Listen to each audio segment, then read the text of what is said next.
We want to pause for a moment and acknowledge something important. These conversations, especially around childhood sexual abuse, can be a lot to take in. Even if you're just listening, your body can respond. You might feel emotional, tired, overwhelmed, or even numb. And we want you to know you don't have to push through that. It's okay to take a break. It's okay to pause this episode, come back later. It's okay to take 2 deep breaths, step outside, drink some water, or just sit in silence for a moment. Taking care of your headspace is not weakness, it's wisdom. It's how we process, not avoid. So, as you listen, we encourage you to check in with yourself. Notice what you're feeling and give yourself permission to take space whenever you need it. We're here for you, but your well being comes first. Today's topic, headspace. Come on in and grab a seat. There's no better place to be. Two Midwestern Gen Xers emotionally stunted. Subtlety was not part of our upbringing. So here we are in all of our glory, country crocked. I can't believe it's not better. Good morning, Ange. How are you? Oh, good morning. I am I am all right. I didn't know when you wanted to record today. When I called you and said, "When do you want to do this?" And you said 10 minutes. Like, do you know that's those are like nightmares materialized for me because I'm like, and then I got to run and Oh, get everything yeah. done in 10 minutes. I was in my pajamas and I was in the middle of a project that I have to go back and finish. But I knew you said you had to go somewhere and times just were not going to align. So I'm like, you know what? We got to get this podcast in. And yeah. So here we are, folks, in all of our glory, no makeup, bedhead, pajamas, and coming to you raw today. Well, I'm wearing a Um, little makeup. I'm not gonna lie. I am wearing none. So I told Angela I want to do this podcast because I think both her and I just need a mental break. And it's not because we're going through current like abuse or anything. It's just some of this topics, just as heavy it is for you guys to listen, because possibly you're connecting. It's heavy for us, and it's really important to take what I'm going to call and label headspace. It's these conversations about our childhood sexual abuse. It can activate the body, not just the mind. I mean, do you agree, Angela? Oh, absolutely. I've started doing different kind of somatic memory processing with my new therapist. The trauma counselor I'd been working with the last 3 years moved on to a private practice. I'm so happy for her, and but a little sad for me because I was really starting to have a lot of trust in her, and that's the hard thing about therapy, and I think maybe that's why a lot of our listeners maybe hesitate to go or haven't gone yet or struggle to go back because you feel like people are judging you all the time, and it's hard to open up and be vulnerable with a new person. But I figured like a new face, maybe a different wave of therapy. I've kind of done a lot of talk therapy the last few years, and like I'm getting kind of talked out. I've been talking to you, I'm talking to my therapist, I talked to Jimmy. I talk my dog's ear off all the time. And, I'm ready to start figuring some of this stuff out. And what I've talked about with my therapist is my body memory. And we talked about that even in the first episode, Kendra. We said, I have fragmented memory, I have uh, repressed memories. Everything's not stored like a movie. I don't have a picture scene or a reel that runs through my head when I'm thinking about this stuff. Sometimes my body hurts or like I'll hear something or like I'll have a flash of a little scene in my head, and it's nuts. The last couple weeks I've been listening back to the podcast and really trying to pay attention to what my body's telling me. Like, how does my body feel when I hear this stuff? And I've shared a couple things with you, Kendra, over the last couple weeks in private conversations. Like, I'm unlocking memories as we speak in this like I'm unlocking core memories. Kendra is starting to figure some stuff out. I talk to her and say, this is what I'm going through physically. this hurts. This can be explained by that. And sometimes she's like, oh shit, I think I might have that too. And, so when you said take a step back, and talk to our listeners about headspace, I think that was an excellent idea. I was a little afraid that you would wanna turn it into like a listicles episode, like, "Here's 5 things you need to do for self-care," like, 1, 2, and I don't want it to be like that, obviously, if you wanna talk about self-care stuff, like, I'm all for it, but really, like, what the listeners need to know, and I think what you and I need to come to agreement on is why it's so important, to, like, clear your head space and put yourself in different frames of mind and kinda, I don't know, hit that reset button once in a while. Yeah, no, it was definitely not no intentions of coming in here with a step-by-step program. My choice to do the Headspace program was more for me than actually for our listeners, and then I got to thinking, wow, our listeners could really benefit from the conversation I'm having in my head with myself, because sometimes people think taking headspace is avoidance. It's actually regulation and care, because pausing helps people process, not suppress. I've always been told, you got to power through everything. When I was diagnosed with cancer, power through it, girl power, pink ribbon, we're going to power through this, we're going to fight. But here's the truth on everything, even like with the child abuse that we suffered. You know, I want our listeners to know, because I had to give it to myself, that I'm giving you permission to not power through. Sometimes these conversations that we're having, I know I left feeling heavy, emotional, or even just like a little bit off. And that's completely normal, because our minds and our bodies are processing something deep. So if I'm leaving this, and I know we have listeners out there that are following us faithfully through these conversations, and some of them have reached out that they've been through some really crazy traumatic stuff, then I want them to know, like, hey, pause. It's okay, because your body's remembering. You're trying to process your own story through our story. And I didn't take that into calculation when we really started this. And some of the conversations that this podcast has opened privately outside of it, it's been like, not saying that you and I aren't equipped to discuss things with people, but and I'm not saying people are dumping, but they're coming to us with these stories, and we're still processing. We're still and so then I'm taking on, other people's stories, which I love hearing. So keep, seriously, our ears are open to you. Please, please, continue to talk to us. But we have to take time, all of us. And that's why I said, let's do a chill episode. Let's do something where we're not talking about what happened to us, but let's talk about, why we need to pause. I just think that's important. When you're listening to somebody's story, and say you're listening to a podcast like ours, people have to know that they are allowed to just listen in pieces. You don't need to like run to like episode 1, 2, 3, 4, or 5 and listen to it in whole so you can get the story. Because seriously, the story is the same.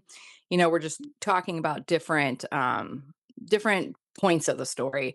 But sometimes it's okay to listen to things in pieces. I know I listen to a couple podcasters myself, and one of them is about sexual child abuse. And I mean, her stuff is really deep and it resonates with me. So I have to pause hers, and then I'll get I'll process what she's saying, and then I go back to it. And it's really helped me just by doing that. Do you ever find yourself having to pause instead of listening to the entirety of something?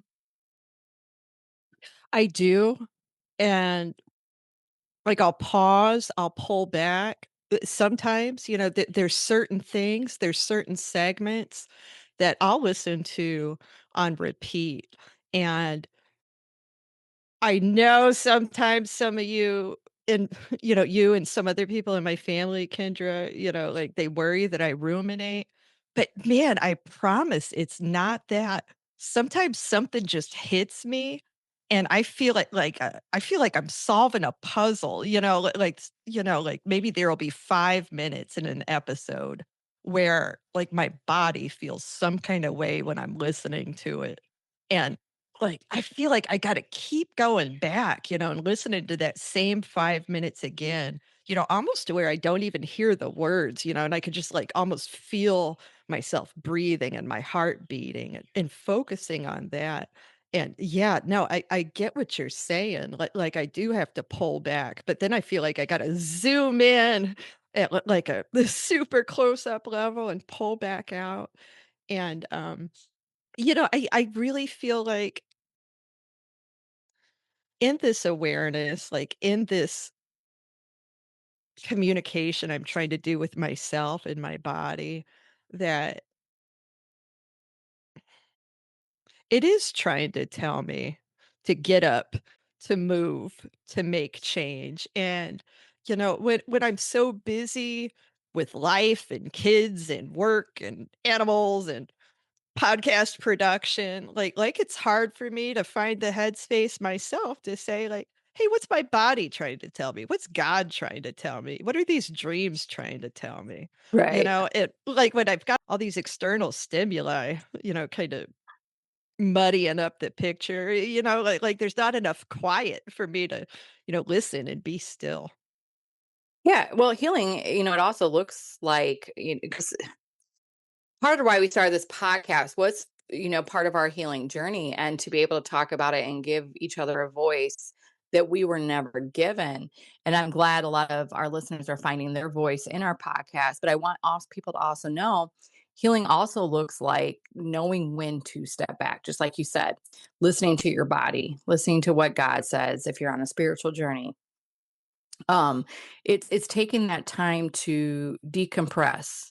It's we're trying to model, I guess what I'm not gonna say I'm trying to model for myself healthy boundaries, not just storytelling. Does that make sense? Well, I'd be like, what do healthy boundaries look like for you? Like, like we could do 10 episodes on boundaries. What do Yeah. boundaries mean, like So in the like health context of this for you?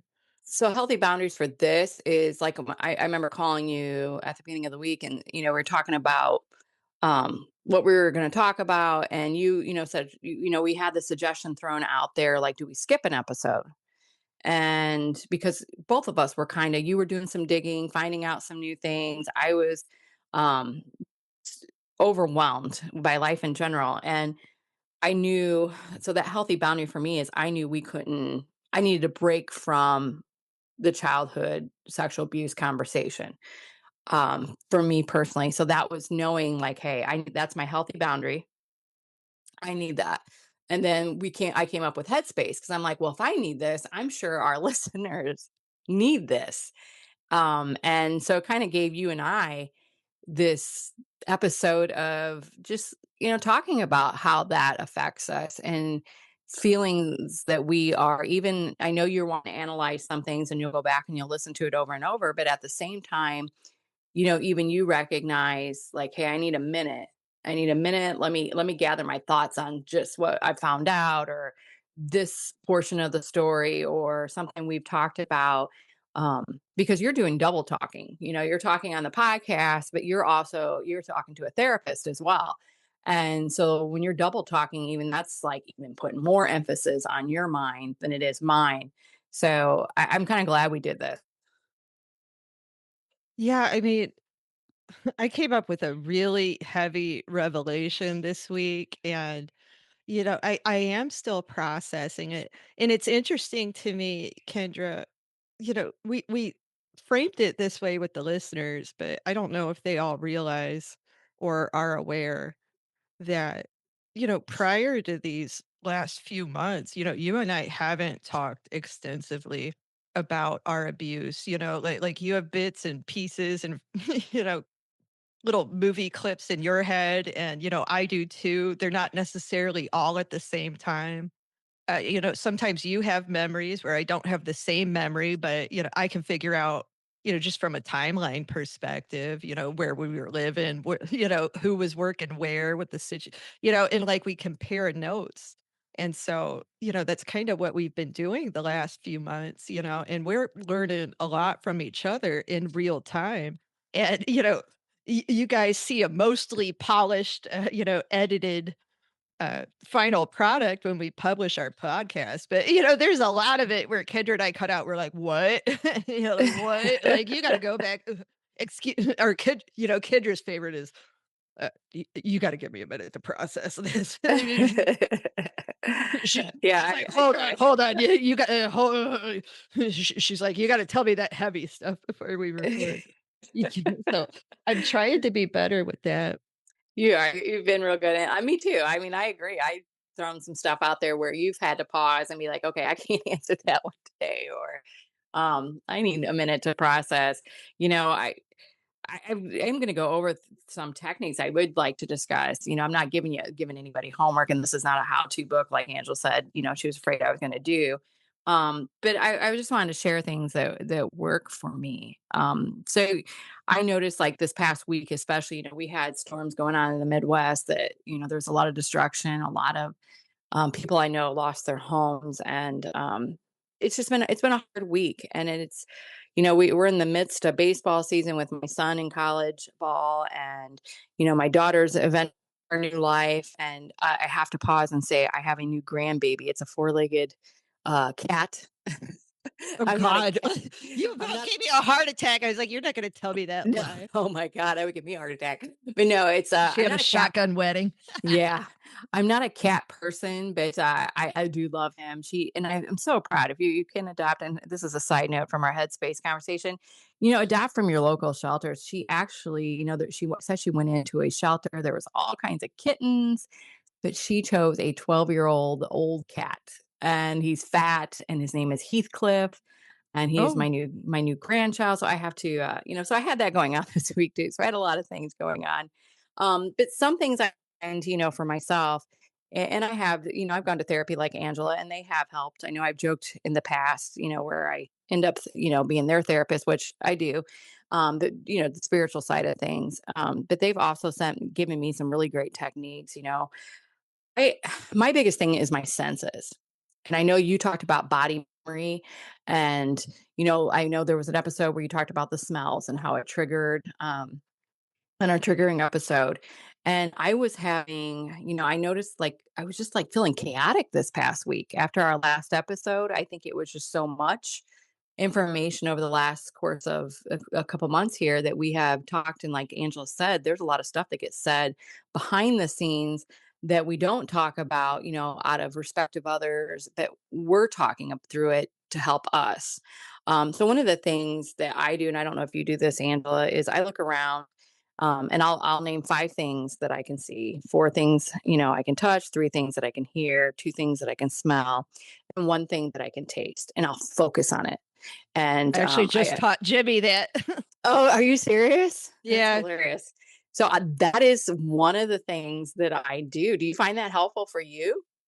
Yeah, I ship that completely. That is a grounding technique. So we talk about, dissociation, and kinda having that out of body experience almost when you're triggered and you're going into one of those autonomic responses.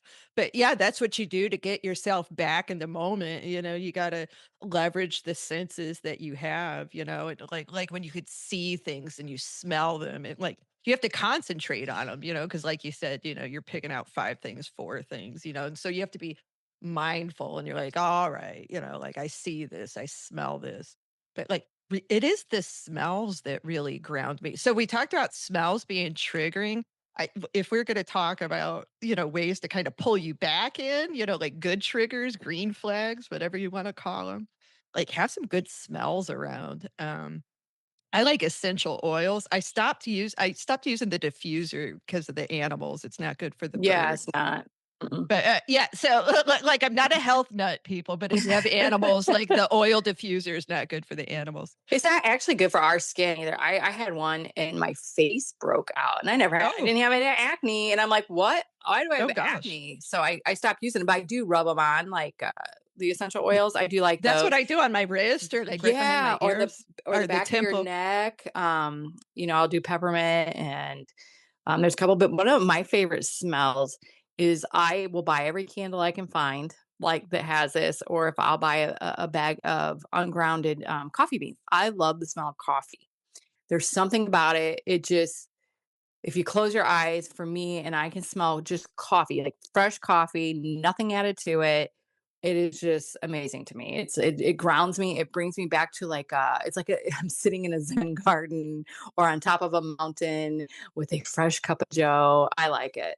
Well, Um, that's Go ahead. interesting because, like, when you go to I know you don't drink anymore, but when you go to a winery, like, when you go for a tasting, like, that's how they cleanse your palate. They always have, like, the little, the glass of little coffee beans. So, like, you're sticking your nose in that glass, you're like, but before Oh each sip yeah. of wine, like, they have you cleanse your palate with the coffee. So And that's maybe that's why I like interesting. it. Yeah, maybe that's why I like it 'cause I was a big wine person, and I went to a million wine tastings and during my alcoholic phase, and maybe that's the smell that I could take away. Maybe you're maybe Well, that is a connection that I you just wasn't made for me. thinking about it like that. I was just I thinking it know, was but I'm thinking interesting. about it, yeah. It was like a I good also trigger. it is.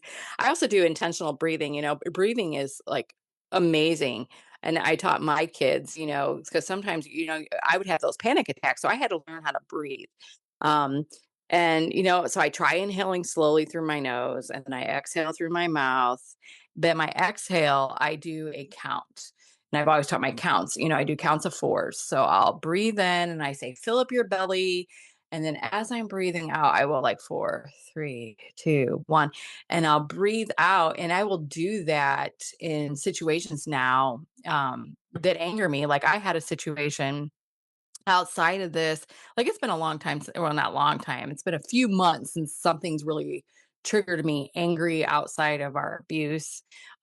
There was a situation that happened with my daughter's wedding, and I did not use any of my techniques that I was taught and came unglued, but I think, people don't understand. There's the amount of stress. If you ever planned a wedding for someone, my daughter was working and she couldn't help me. And my son-in-law was away at police academy for, I think, 16 weeks, and he wasn't going to be home until literally the weekend prior to the wedding. So I was on my own, and then they decided that, they wanted to live in a home that needed completely, like, remodeled, but nobody was available to do it, so guess who got to do it? Me. And I don't regret in doing any of it, like, I enjoyed planning my daughter's wedding, she just gave me what she wanted, and I followed their orders and stuff, and people just if somebody's getting married and you're listening to this, don't be a dick, okay? Just don't. If people don't want kids at the wedding, don't talk about it amongst family. Just respect it. I've planned plenty of places and plenty of weddings that did that, and the amount I was so shocked by the amount they got offended by that, and it really hurt us, and I'm sure it hurt them, but it's not their wedding. And then there was another situation that happened, and, I was trying to abide by what my was requested of me, and I won't go into that situation, but I stepped out of pocket, and that's when I realized, like, hardcore, like, I had to reground myself, and I didn't realize, Angela, because 'cause I'm sure maybe you've stepped out of pocket on things or had a crash out. I didn't realize how much was connected to our prior lives. And that's when reached out to talk to you, and I was talking to a therapist through that time, and they made the connection for me. And I was just like, wow. And my anger wasn't with anybody. It wasn't with the people that were upset about kids or even with the person that created drama that didn't need to happen. I wasn't upset with them. I actually love all of them. I was upset because I couldn't handle all of it. I couldn't balance it all. And I didn't have headspace, and I was not allowing headspace. I didn't take a step back. I didn't count. I didn't do my breathing. Have you had moments like that? Absolutely, and it's weeks like the last couple weeks where, I've thought to myself I think I even joked to you, I was like, "Man, like, I wish I could have a cigarette right now." And we haven't talked about this on the podcast. I was a regular smoker. I was a regular smoker for a lot of years, and I would. I talk about regrets. That's one big one of mine. I wish I could go back in time and unsmoke all those cigarettes. They were Save all years that off my money. life. Save all that money, get all that time back with my kids, and put all those days and months and years back on the end of my life.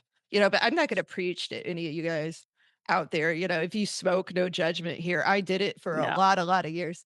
But it's interesting that you talk about breathing and like what I've noticed over the last couple weeks. Cause I think that when I was a smoker, if like when I hung out with smokers, we were pretty good at saying like, all right, I'm really mad. I'm going to go outside and I'm going to smoke a cigarette and then I'm going to Yeah, come back. But now, like, we don't smoke cigarettes anymore, but we're not giving ourselves that time out. So, we got rid of the bad habit, but like also got rid of the good thing that came out of it was like the time absolutely. away from the situation. So, like we need to incorporate that part back into the routine, I think. I like that, how you put that, because I mean, I was a smoker too, we smoked together. So yeah, So I many do cigarettes. so many cigarettes. I can't even I can't even imagine the amount of money and like you said, the years, but, it is what it is, and we're not judging, I promise. But I got some nice swag, like saving my Marlboro miles, Oh my like those gosh, poker yes, I sets and remember stuff. that. Yeah, my dad was a huge Marlboro, Red smoker, and, like, he smoked, like, 4 packs a day. Oh, It jeez. yeah, I mean, he was a chain smoker, and, um, I remember he got coats, he got, like I think he saved all his stuff and finally got, like, a pool table. Oh my god, yes, that just brought back memories. I also do a body check-in, because I notice now in what, my therapist had helped me with was, I didn't realize it. I just thought it was my body just I don't know, just thought it was part of Mother Nature, but I now notice, like, if my shoulders like, I held it in and I would tense up, and I wasn't realizing I was tense up, and then I curl them in like yeah, you this. curl them in, and I'm so tense, and then, like, at nighttime, I would wake up in the middle of the night because my back hurt, and it was because all day in every situation, every conversation, I am holding my shoulders, so, I ended Same. up yeah, so I started noticing it, and I notice it now, and it's like my flag, like, "Okay, start your process," and I notice too, like, my jaw will get tight, and I'll Same. just relax my face. I've been doing this, Or I do this, like, at night, yeah, yeah, and or it's like actually this. good for your neck. Yeah, it's good for your Oh, neck well, too. all right. Well, that's why I'm Yeah, so yeah. youthful, folks. It's all the trauma. And it's not the fact that I needed to fix it, I have to notice it. And that's what I'm telling people too through this podcast is notice these things. I'm not telling you have to fix it right then and there. It is a process to fix that stuff. It's not going to happen overnight. I've spent the last 2 years, especially, I have spent working on noticing things like, okay, what's causing, like, why is this conversation angering me? Why is this person getting underneath my skin? Why is this? And a lot of times it's not them, it's me. And you have to own that. And that's one of the hardest things us as humans can do is own that. And, I am from the trauma that Angela and I have experienced, I have always been a reactor. And I think you can testify to that. I know my mom can testify to it, that I react right away. I didn't process anything. I don't because I just felt I don't have time to process it. And that's why it's so important to sit back. And I'm not excusing people's behavior. So with me saying this, please don't think that I'm saying, oh, you're wrong or I was wrong. Because half the time, like over my daughter's wedding, I was absolutely right in my feelings. I was wrong in my delivery. And I didn't take that time to process. And my reaction might have been different had I taken the time. My feelings would not have been different, but I would have reacted a lot more appropriate and not came out of pocket, or what do they call it these days? Crash out. Like, you crash out, mom. Oh, one thing I was talking about with Jimmy, this past week was, just realizing how sad or disappointing or frustrating, insert adjective here, it is for me that most of my interpersonal relationships and interactions are kind of informed by the way I react to things. And everybody kind of anticipates how I'm going to react to something. They either anticipate how I'm going to react to it and use that as a basis for either not sharing something with me or really watering down the message, Or, like they'll deliver a message, and it's a bad message, like someone will deliver a bad message, and I will have a reaction that's appropriate for the bad message, but everything becomes about my reaction. And I feel like that's the same. Everything becomes about the reaction and not the thing that caused the reaction. And so like that's so Yes. frustrating. And it Yes. like it's so and so to Kendra's point, like, yes, we do need to get better at figuring out like what is causing these reactions because man, like listeners, even if you are justified in the way you feel, 9 times out of 10, like the person you're talking to is going to shut you down or isn't going to hear you because, you're behaving in a way that makes them uncomfortable. And like, I'm sorry that sucks and it's not your fault, but man, like you got to know like there's another person in the room, there's another participant in the conversation. You are not the only participant in the conversation. So you got to kind of agree to some group rules, to continue in it. Yeah. Well, I'll never forget, like, and I'm using this topic today because, this is something that happened. And, I'm not saying everybody's going to relate, but some people might be able to relate. But I remember one of the people that said things and created things that didn't need to be created. They said something to me and it did make me think. And I'm not going to I didn't rob them. And I don't want to rob them of their feelings because they are entitled to their feelings. But, just as we are entitled to our feelings, that they said, you're scaring me.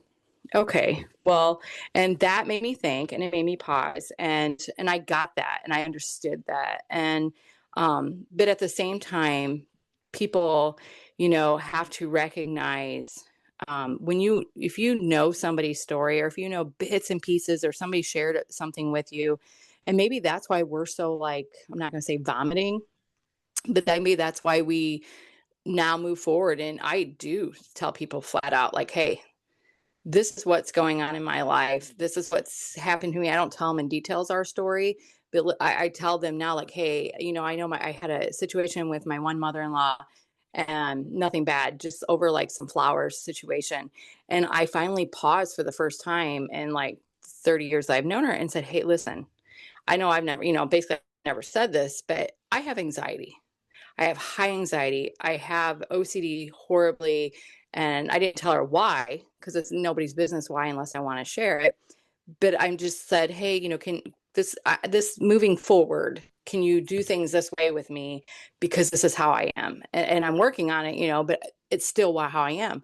And I think people need to respect that. And maybe if you are having a thing with a situation with somebody that is causing you to crash out or causing you not be able to reset your emotions right away and because you haven't practiced these techniques that we're talking about today, let people know prior, or let them know after. If you're still wanting a relationship with that person, let them know, like, hey, I suffer from CPTSD. That's what I have. That's what I suffer from. And for all you spiritual people out there, I'm not claiming it. I'm working through it and trying to understand it. And I didn't realize all the things that came with that. And telling people ahead of times or after, right after a situation, if they're going to remain in your life, saying, listen, this is what I'm dealing with. Can you talk to me in a manner or can you not do this that's going to, and if they really love you and they really want to be a part of your life, they make that conscious effort. Like, hey, because I have a couple people, you and we have family members that have been, go through some mental things. And I have friends that go through some mental things. And I am very cautious with them. And it's helped our relationship. And we have built, our friendships are stronger because we are aware of each other. We're aware of what triggers. We're aware of what could possibly trigger, and we're respectful to that. And we love them enough to be cautious of that. And that's what I wish more people would do is look, when you look at people, know that everybody has a story. Everybody, even the person that might be you feel attacking you, they have a story. And that's what it took me over this, this last crash out that I had to really look at that and say, okay, they have a story too. I don't know their story. There's a reason why they feel this way. And, if they ever want to tell me about it one day, they can. But I have to, and it's helped me to every person I've encountered now moving forward is I really look and say, okay, they have a story. I don't know what it is. I don't know if they've suffered some kind of trauma in their life, that I'm going to, be very careful about how I say things, be very careful to respect whatever they might be feeling. And I notice a lot of times in people, and I don't know if you notice this, Angela, but I'll notice if somebody has anxiety. I notice it from the minute because I'm a people reader. That's what I do.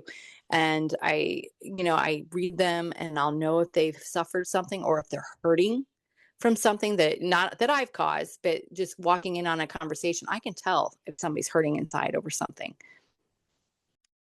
I've had a situation at work within the last couple weeks where, kind of my situational awareness caused me to speak out. There was I was out in the field kind of talking to the field guys. It's a little informal and, you know, uh, conversationally, another coworker that is in our area came up in conversation. And we were riffing on him a little bit, all in good fun. And, the other guy um, mentioned something he had said to that guy that caused a reaction he wasn't expecting. Like, "Oh, but man, like, don't call this guy this name because, like, I said this word and he about jumped out of his skin and started yelling." And that's when I had to, like, pull myself, like, out of the situation because I had been riffing on him, I'm not gonna lie to you, we all do. But, like, it's all stuff I would say to his face too, but, like, when this other guy pulled back and, said, like, "Oh, well, like, you should have seen his reaction when I called him this." That's when I had to, like, go no nonsense, like, "Well, you don't know that guy's story. He's a disabled veteran. There's a story in there somewhere." Basically, the word he used was related to military service, where he had a strong reaction. I said, "Well, we don't know that guy's story. I would venture to say that, that's not a word he's comfortable with. You should respect that. You served as well. I don't know your story, but let's lay off this guy. Keep keep the jokes in line." Yeah, it's naming emotions, because I feel when you name emotions, like you're saying you don't know this guy's story or it's military related, or if I'm telling somebody like my mother-in-law in this that my situation where, hey, I have high anxiety, this is what I need. I'm naming these emotions to try to reduce their intensity, and Right. I don't think people and how Angela and I were raised was every time we would bring up like, okay, so I'm suffering from CPTSD or I'm suffering from, whatever, we were, diagnosed with. Well, you're claiming it. You're claiming you're giving it life. You're giving listen, I'm not giving it life. I am saying, okay, this is My what I'm dad gave it going. life. Yeah, this is what I'm going through. So if I feel anxiety, I am telling you, like, hey, so we can calm it down because I don't want it to intensify. I don't want to crash out, and I hope people realize that if somebody crashes out, it's one of two, it's actually two things. First of all, people that crash out aren't just crashing out because that's what the way they are, or that's the way Kendra is. She's just, she's so feisty, blah, blah, blah, blah. No, we're crashing out because something we've been through and we're still working on how we handle things and recognize things. And we're getting, for me personally, I can only speak, I get help for things. And then number two, people forget there are people that can see a crash out or know how a person can crash out and they provoke it.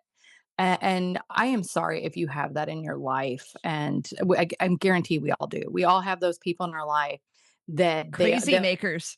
they're crazy makers, they're chaotic makers. They'll play victim. You'll be the villain every time. And just because of your one crash out over something that you stood 10 toes down on. And here's the thing, Angela knows where I stand on a lot of things. And as a believer, as a Christ follower, and I respect everybody's decision in life. But if there's something I don't agree with and I don't want it near me, or it's been requested that it's not brought near something, I'm going to stand 10 toes down on it, just as they should stand 10 toes down on how they feel. And I'll respect it. And that's just all I'm saying is to all of our listeners is, don't be ashamed to say, listen, in a conversation with somebody that you want to have a relationship with, a friendship with, or if it's a family member, Like, "Hey, this is what I'm going through." You don't have to tell them your story. You don't have to say that you were sexually abused as a child, or you were mentally abused as a child, or you were mentally abused in a relationship that left you, feeling this way, or you were attacked as an adult that left you with this trauma that you didn't ask for.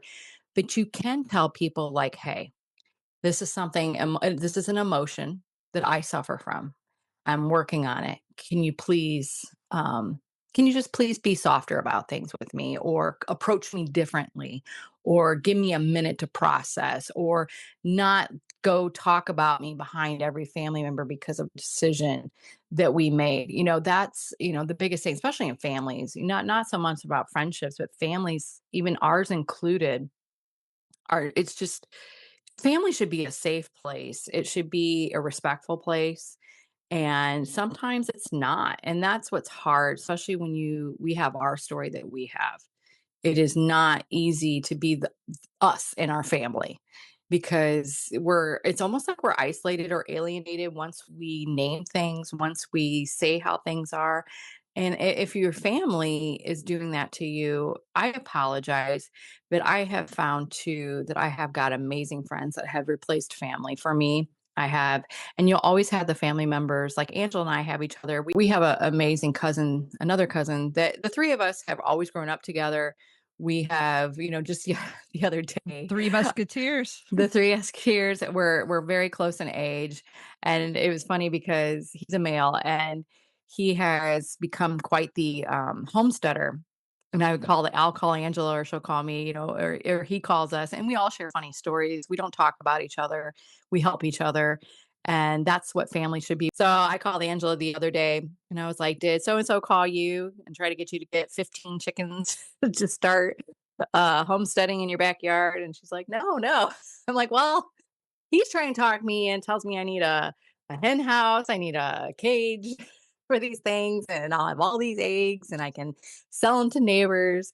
And it was just a funny moment. But that's the conversations we have, or we'll have conversations like if one of us needs help, we're there for them.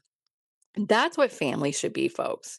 And this person knows Angela and I's story, and they love us. They love us, and they have been there for us. And that's, what I hope and can relate to our listeners is you do have family. Even if, listen, you're all going to have family members that are jerks. That's just how every family operates.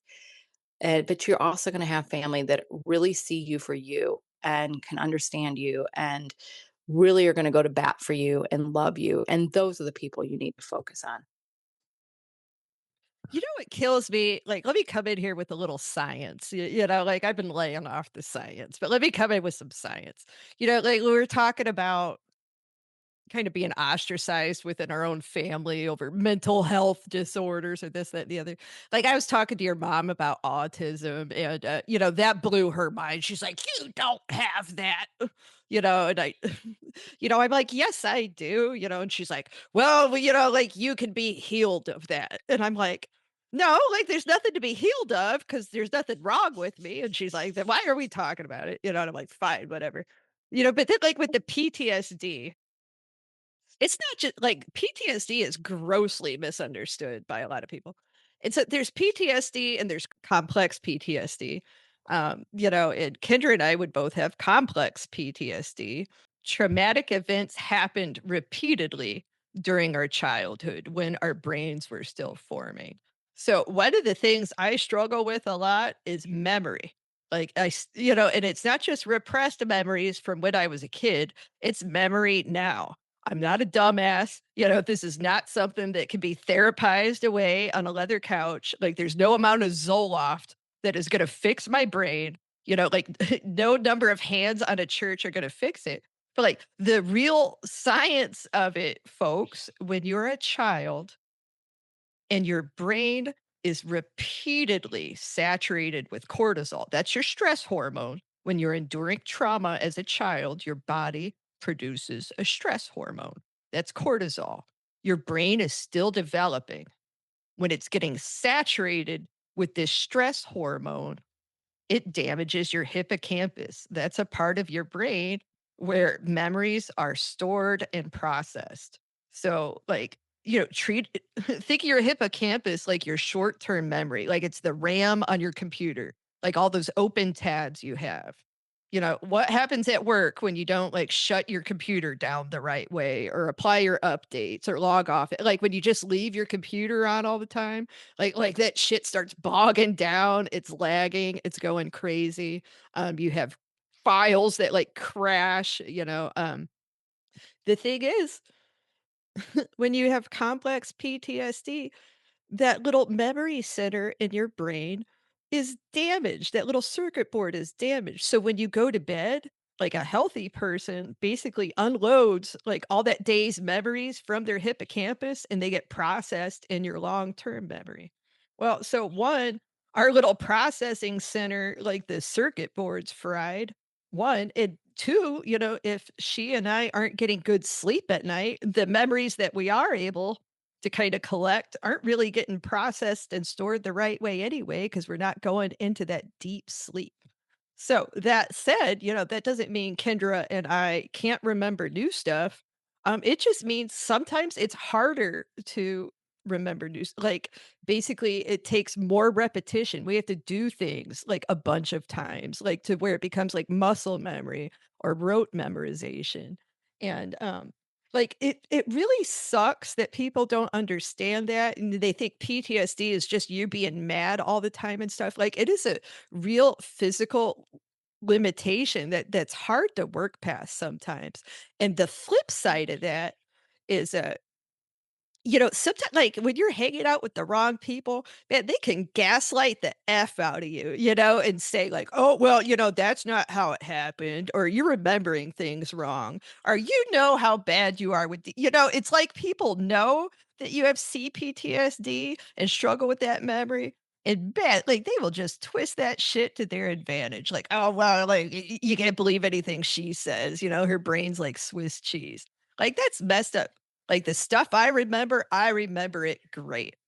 But then, Oh, like, absolutely. Yeah. I catch myself, we talk about listening to podcasts and stuff. Like, this last week, like, I was stressing out over the way I told a couple stories. Like, I don't know, there was one I talked about getting my bachelor's degree and master's degree, and, man, I said I got my bachelor's degree at 24 and my master's degree at 29. Well, I messed that up. Like, I started my bachelor's degree at 24. I got it when I was 27, and I got my and, like, they're just little details like that, but I hear those details getting messed up when I'm telling the story, and then, like, I start beating myself up. I'm like, "Shit, Yeah, like, everybody's absolutely. gonna think I'm a liar, like, I can't even get my own damn story right." I'm talking about, like, that guy sharing revenge porn, like, taking pictures on his phone. I don't remember if it was a phone or a little digital camera or a BlackBerry or a Palm Pilot, like, this shit was 2002. Like, whatever the handheld device was, but like, those are the things I think about. I'm like, "Man, like, these details," like, I fixate on the details, and then I wonder, does everybody else too? Well, it's when our brains don't shut down. And that's why there are so many people that suffer from CPTSD or PTSD. And a lot of our veterans suffer from it. But a lot of people here that have been traumatized from a repetitive event or something that was so traumatic that it just changed their nervous system. And it's hard for our brains to shut down. And that's why, I was going over through some of these things we do. For me too, I've been starting Tai Chi and it's helping me. And he does this one thing, my instructor, where you kind of Wait, stand in what? place, Tai Chi, and he's like I call him a director, but he'll stand in front of us and he like has you like jump up and down, but not like fully jump. And you let your limbs and stuff shake. And I thought this was the most foolishness thing. Like, and I'm the person you don't want to take to the gym for the first time for a class that I've never tried because I'm gonna start laughing and I don't know how to stop. And my girlfriend, I think I embarrassed her a little bit, but then though I was like, wow, I'm starting to feel good. Like this is no joke. But so I get home and I'm looking up like, what is the purpose of this? Why do I need to jump? But it's like a vibration plate. And I don't know if I have a vibration plate and I never used it. Well, now I use it all the time. And if I'm standing still, I'll do the jumping motion where you just kind of let your arms flap like a fish out of water.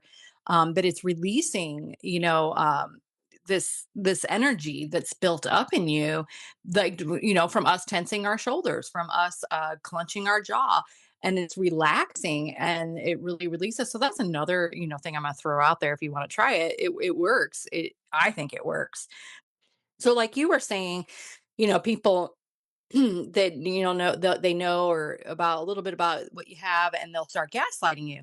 Well, like, that's the same way, like with the story I was sharing, is you people knew how I was going to react, and they do that and they will continue to do it. And that is what's so frustrating to me, is if I know how somebody's going to react to something, and I know for a certain, like, especially if somebody, if I know, like, they're quick to anger or something, I will approach them differently. I do. I approach them. And it goes back to me saying earlier, you have to be cautious of what everybody does, and me, myself included. I'm working on that as a human being.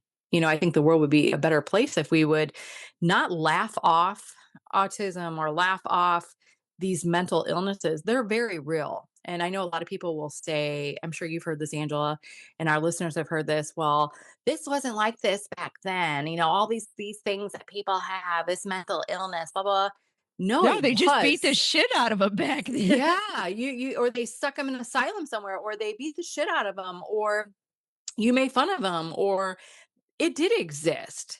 And it was just not addressed like we're addressing it today. There was, we have science behind it. We have, you know, real things that have worked to help people with certain things. I mean, you have, for instance, during Vietnam and stuff, look at all those people that came home with PTSD and from the war, My God, all our and uncles. Yeah. all of our uncles, but the amounts of suicide, the amounts of and that's what people need to realize. I mean, Angela and I are not suicidal by no means. And but there are people that are that way, and we don't watch how we approach people. We don't, and myself included, we haven't watched what we've said or how we've said it, or have taken into consideration, like you did when you heard that guy tell the story, like, hey, I said this and it triggered him. And then you got serious and you're like, hey, that's bringing awareness. That's not calling you. Hey, you didn't call him out. You just say, hey, you basically brought Yeah. awareness. I hope that's what you did. Well, Like, God, now I'm second guessing myself. sorry. Did I just like expose him for, did I expose him for what he is? Like, did I bust No. his secret? Yeah, no, you were bringing awareness to something. And I think that instead of getting angry with people that bring awareness to something, maybe, take that as an educational thing. And that's what I've been really doing lately, is taking things. Okay, yeah, and learning, because we never stop evolving and to be better people. Or you can either become better or you can become bitter, and I want to become better. So another thing is, what I do is a safe place visualization too. And I know, like, because if you're at work or if you're on vacation or you're out and you aren't going to be home for a while, and say like something's hitting you, like either like what you said, in the elevator when a smell triggered you, and you can't get away from it right away. I always like to picture a place where I feel calm or safe, real or imagined, and I notice what it looks like, what it feels like. And people think this is funny, but I have done this. Like, if you see me sometimes, and I know some people that maybe know us are listening to this, I close my eyes sometimes of a mid conversation, like if I feel anger, and I'll just, like, if especially if I have sunglasses on, and I will literally close my eyes and just imagine myself outside of that situation. I can hear them, but I don't hear what they say because I know it's triggering me. Um, that it can be especially powerful for people who are easily triggered by smells, by sounds, and you're out in an environment you can't get home, or you can't get to a real space that you feel safe in. It's just close your eyes, pause or go to the bathroom, excuse yourself from the table, go to the bathroom, take a deep breath, even splash cold water on your face, or dip your hands in cold water, or run it underneath a sink in a bathroom at a restaurant if you're having a moment. Just that sensation of coldness. That's why I think a lot of people are doing these cold plunges. I have not ventured off. Yeah, I tried it. It's just not my thing. I can't do it, but I'm telling you, it's powerful if you can I master cannot be it. cold. No. I know, but I'm so jealous of these people because it is powerful. Like I was in Kona, Hawaii last year, and they had at our resort, they had the hot tub and they had a cold plunge. And my mind was saying, you should try the cold plunge because it could really help. And I did. So I stepped in it. It got up to my ankles. I thought, dear goodness, this is not for me. This is what the people on the Titanic felt, and they died. What was the guy, Rose, and who? What was his name in the movie Titanic? What was his Oh, name? Jack. Jack. Jack felt like this and he died. And I was like instantly went to the hot tub. Jack did not need to die. Like Rose No, could have moved no. over. Right, right. But I just that's what came to me as I stuck just my feet in it. But kudos to you out there who have tried cold plunge and do it faithfully. And if you haven't tried it, try it. I heard it works wonders. I just didn't like it, but I will hold my hands underneath cold water sometimes, or if I don't have makeup on, or I'll splash my face with cold water if I'm somewhere. Um, it just it draws you out of that moment. What are some of the things that you have tried? Well, hold on, I'm still reeling from, like, my Titanic triggers here. Like, my beef with that movie is that basically she had a one night stand with a guy, in 1912 and hung on to that diamond like her whole long ass life and just threw it in the ocean. And she could have been rich. She Oh could have been gosh. her grandkids could have been rich, like all Right, of them. right. You just wasted that diamond. That was the But longest movie ever too. Oh my god, was that the long I went on a date, I'll never forget this. I went on a date, I won't get the guy's name, and I was like, I think we were like 18 or 19 when that came out, and this is what our first date was. So me, I like to talk, okay? I really I do, I like to talk to people, and, so we're sitting there and I'm like 1 hour goes by, 2 hours goes by, and we're on the 3rd hour, and I'm just like, "Are you kidding me right now?" And then I look over, and this dude is crying. I'm not crying because 'cause I'm not that emotional. I mean, it was a good movie, folks. It was, but I don't it didn't cause me to cry. So I'm just like, "Oh my gosh." Needless to say, I never saw the guy again, but, that so that's another, a memory I have with the Titanic. But what are some things that, like, you do? I know I've mentioned some, but what helps you? Well, I mean, I was thinking when you were talking about what was it, Tai Chi? Yeah, I think I pronounced that right, Tai Chi. Tai Yeah, Tai Chi. Tai I was Chi. like, Tai Tai Chi. Chi? I don't know. Yeah, I've never heard of that.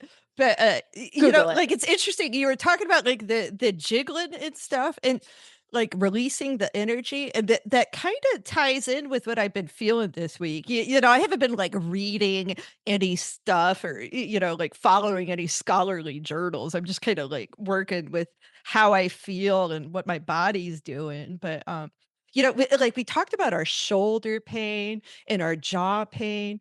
And, like when I'm focusing on my body all over, I do realize that I hurt all over. And I've been trying to think, like, why does my body hurt?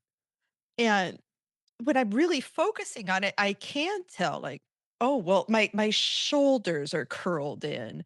Like I can feel my ribs pushing into my abs. I can feel my obliques pulling. When I'm stressed out, my groin hurts, like my whole groin area. And I realize that I'm just clenching my legs together as tight as I can. And those little bones, like at the top of my thigh, in my groin, those are all crushed. My ankles hurt because I'm wrapping my feet around each other like pretzels. Basically what I told Jimmy, like what I came up with, like, oh my God, my body's been hurting for 40 years because I have literally been trying to make myself as small as possible. And like that sounds like far out, but yeah, think about it. Like It's everything I'm true. doing is I am making my body as physically small as I can. And I've been doing that for as long as I can remember.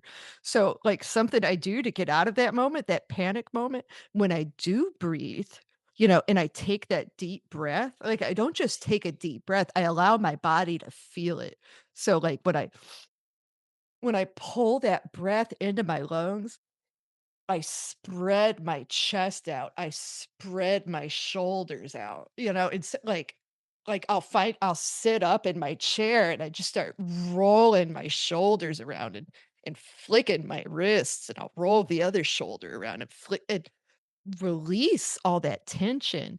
And it's amazing, like, it almost feels euphoric, or like I'm taking a painkiller sometimes, like Yeah. the instant euphoric relief I feel when, like, my body lets go of that tension. So, like, I don't know how to do that yet, like, I don't know how to command it, and speak it into existence right away, but, man, that's something I'm working on, and, if you guys can get a handle on that to get back in that figure out, like, what you can do to release that tension from your body, 'cause, man, that took care of, like, 95% of my issues, was, like, when my body felt good. And it was almost disappointing to me because I realized that I I do have so much body pain, like, all the time, and, we don't think about it, 'cause, I'm not really diagnosed with any chronic conditions or anything. I'm not taking medicine or going to PT for anything, but, I do have that chronic pain, and a lot of these trauma survivors have chronic pain. And it's not necessarily, something that's wrong with your body. It's the way you hold your body. It's the way you posture your body. It's the way you're always in, fight or flight, like all stinking day. And when you do lay down at night and you feel yourself hurting, like, that's your body telling you, like, hey, you did it again today. Yes. Oh, I encourage you, look up I look up, I'm sure it's like Taiji YouTube, and seriously, just look it up and kinda try it. It's kinda what you do, what you're doing and what you're describing, and then, I don't know if you've ever tried a vibration plate. I'm telling you, it's amazing, and it's good for the lymphatic system anyway, but Well, it yeah, just, I like did. I had lymphedema, if you remember a few years yeah. ago. Did they put you on a plate? Like, did you try that? Yes. So I was having to go, I had my legs were, I don't know if I ever sent you a I picture. remember your legs, yeah, you sent me Oh, where you my were in legs the were machines. huge. I looked Yes. like Oh I my was god. 250, like, guys, I'm a size 2, like, my legs looked like a big girl's legs. They did not look like they belonged on my body. And I was having to go in twice a week for lymphatic massage and PT. And the VA even sent me a home machine. It was basically a pneumatic pump, like a Yeah, I pantsuit. remember you were wearing it and oh yeah. Yeah, so 2 hours a day, but basically, like, all this lymph, is just hanging. They never figured out what was causing that either, but, when I was doing that PT, like, that was one of the things they do, put you on a vibration plate, it's like, I then love I'd it. I I'd love pee it. like a racehorse afterwards. It felt so I good. always go to the bathroom before I use it because I do it for 10 minutes and you can do it for like up to 20 minutes if you want, but I only have the patience for 10 minutes and I always make sure I go to the bathroom right before, after 2 kids and, our age and stuff. I'm like, "Yep, make sure I pee first or I'm gonna pee in my pants." Um, yeah, I appreciate you taking on this topic with me today. I really don't have a closing out prayer today. I just have wrote a suggestion to our listeners. And I hope that you kind of got a break from our story, like we got a break from our story. I know moving forward, we do have, I don't know if it's our next episode or the episode after, we are going to have a special guest on who has a really amazing story and some things that could also help not just Angela and I, but I'm sure will help our listeners. So I'm going to close this out real quick here, and I'm going to wish you guys a great week, and hopefully everybody finds goodness, joy, and blessings to look forward to. If you're feeling a little heavy right now, we want to offer you a few simple ways to take care of yourself in this moment. Maybe take a slow breath in and a longer breath out. Look around your space and gently name a few things you can see. Feel your body where you're sitting, your feet, your hands, your breath. If this feels like too much, it's okay to pause. You can always come back. And if you need to stand up, stretch, grab some water, whatever helps you come back to yourself, you're not alone in what you're feeling, but you also don't have to carry it all at once. So here we are in all of our glory, country crocked. I can't believe it's not better.